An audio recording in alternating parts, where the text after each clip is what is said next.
sambutan Dekan Fakultas Teknologi Industri Universitas Muslim Indonesia kepada Ayahanda Dr. Insinyur Haji Sakir Sabara, HWST MT IPM Asian Engineering.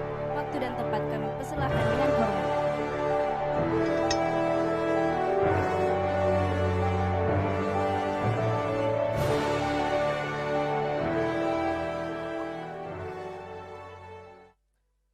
Bismillahirrahmanirrahim. Asyhadu an la ilaha illallah, asyhadu anna Muhammadar Rasulullah, wala haula wala quwata illa billah. Allahumma salli ala Muhammad wa ala ali sayyidina Muhammad. Yang saya hormati Wakil Dekan 3 Fakultas Teknologi Industri, Kandidat Dr. Hasbi Bakri. Yang saya hormati Calon Dekan FT UMI, Bapak Dr. Insinyur Lamatinulu, STMT IPM Asian Engineering, beserta seluruh dosen yang hadir. Perasaan saya tadi ada mengatakan jangan-jangan ini kabinetnya yang samping-sampingnya ya.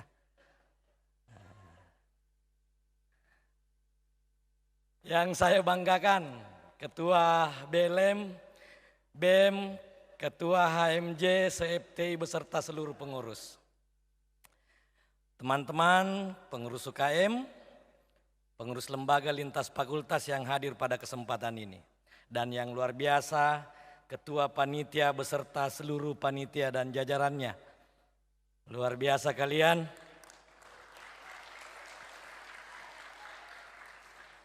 Jelang 35 tahun berdirinya FTI, 16 Juni 1987, Anda menghadirkan acara spektakuler malam ini.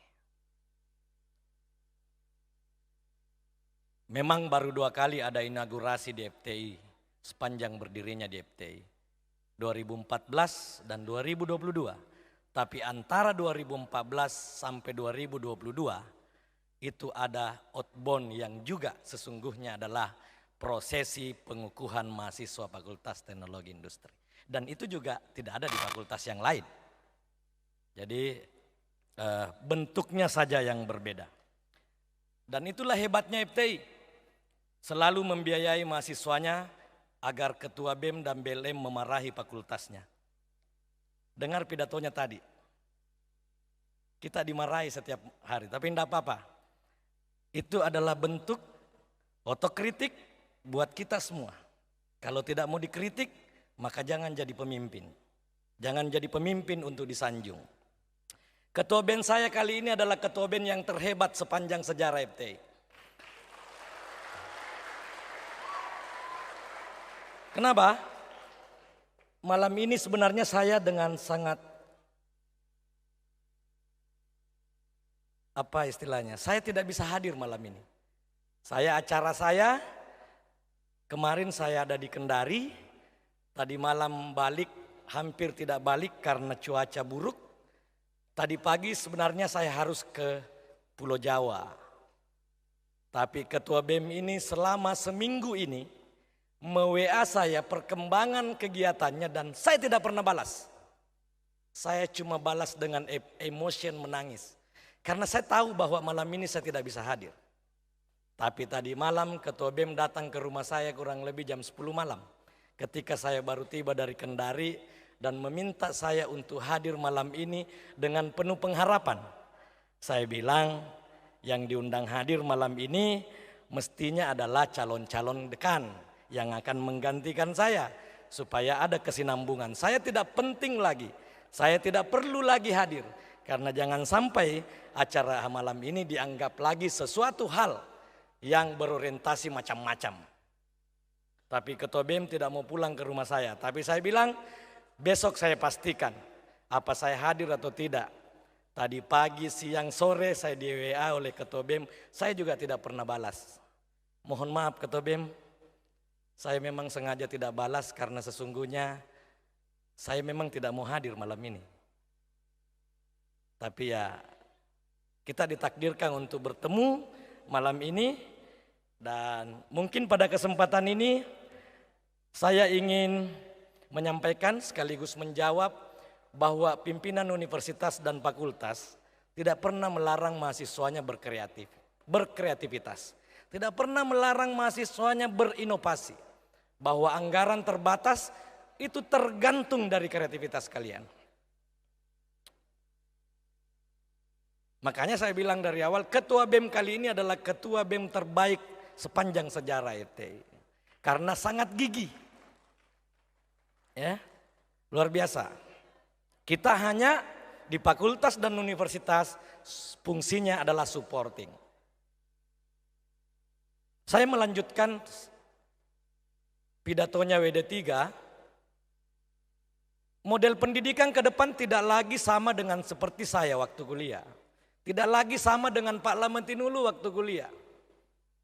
Dulu konten belajar, mahasiswa kita belajar, konten ajar itu kita harapkan dari dosen, dari guru, atau dari senior. Zaman sekarang, apalagi zaman ke depan,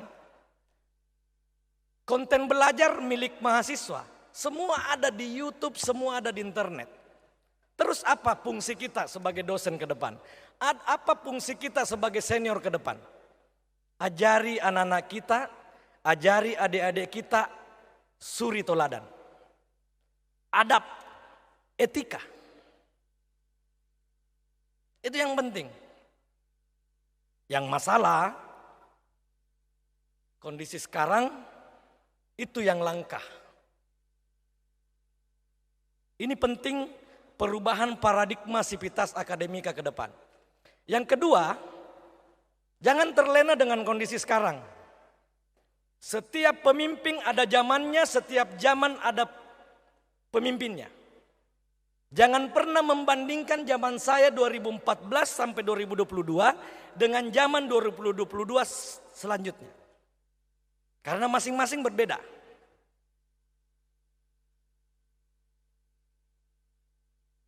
Anak-anakku harus beradaptasi dengan situasi itu. Jangan terlena.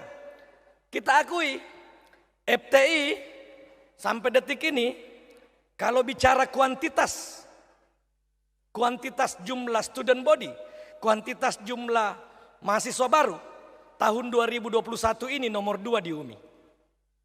Setelah Fakultas Hukum, FTI. Itu pun dengan Fakultas Hukum, kalau tidak salah hanya beda 56 mahasiswa baru. Tapi jangan terlena, terutama kepada saudara-saudara saya calon dekan. Siapapun yang akan ditakdirkan menjadi dekan tanggal 9 April 2022, jangan terlena. Karena fakultas lain terus melakukan inovasi. Fakultas lain terus melakukan perubahan-perubahan. Universitas, perguruan tinggi lain juga melakukan perubahan-perubahan yang luar biasa. Pesan saya, peningkatan kapasitas ilmu pengetahuan dan teknologi, peningkatan kapasitas dan kemampuan kita pada dunia media sosial, tolong ditingkatkan ke depan. Karena itu adalah perannya sangat luar biasa ke depan. Untuk kita tetap bertahan, kita tetap eksis di era digital seperti sekarang ini. Kita sudah punya perangkat-perangkat, tetapi itu masih harus ditingkatkan ke depan. Anak-anakku juga begitu. Anak-anakku mahasiswa ke depan, kelemahan terbesarmu, kelemahan generasi new mind adalah soal waktu. Kalian susah sekali tepat waktu. Padahal kalian sering baca waktu adalah uang. Saya jam 7, sebelum jam 7 sudah di sini. Pak Lamantinulu bahkan sebelum jam 7 sudah di sini. Tapi belum ada orang, masih kurang orang. Saya mengisi waktu dengan janjian orang di lantai 1. Ini soal waktu. Yang kedua, kelemahan kalian adalah asik bermain dengan dirimu sendiri. Saking asiknya kalian bermain dengan diri sendiri, kadang-kadang mengabaikan lingkungan sekitarmu atau lingkungan yang lebih besar. Hati-hati anak-anakku sekalian. Sama seperti yang disampaikan WD3.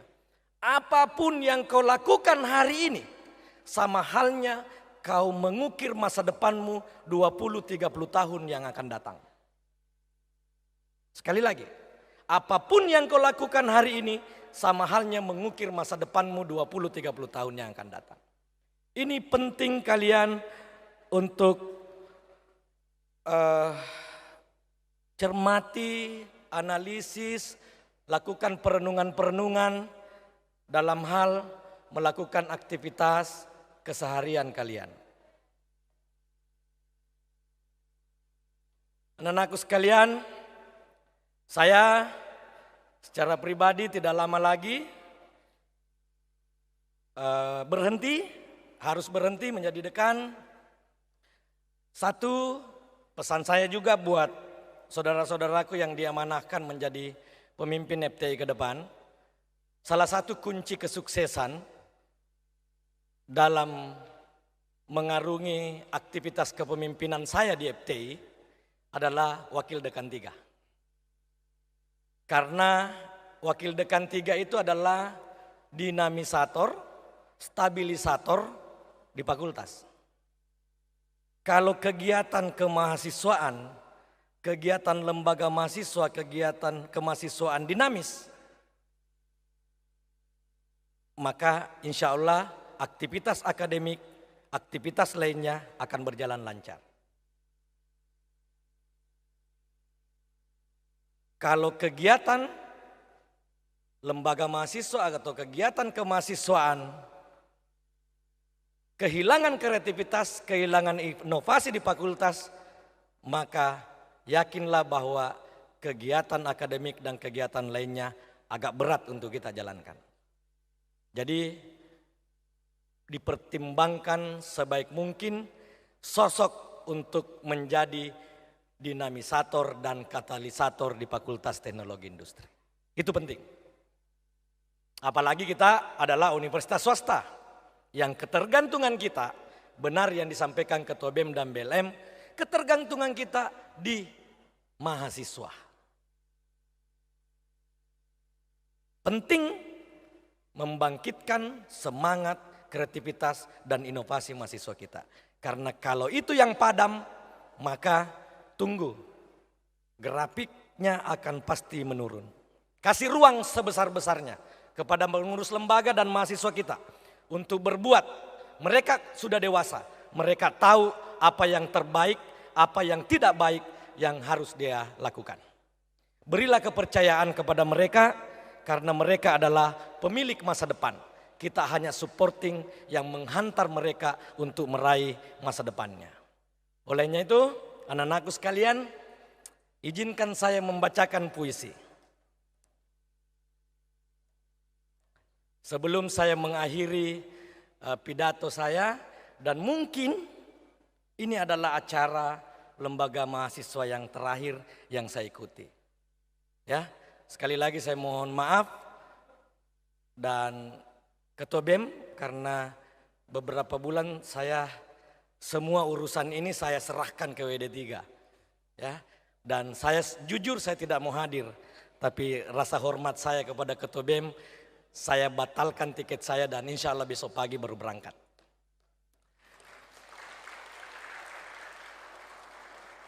Penghargaan saya juga ke ke Wakil Dekan 3 Pak Asbi. Sesungguhnya Pak Asbi tidak berada dalam ruangan ini. Karena sebelum acara ini berlangsung, keluarganya di Sopeng meninggal. Dan saya bilang Pak Asbi, setelah saya pidato baru tinggalkan ruangan untuk langsung menuju ke Sopeng untuk melayat.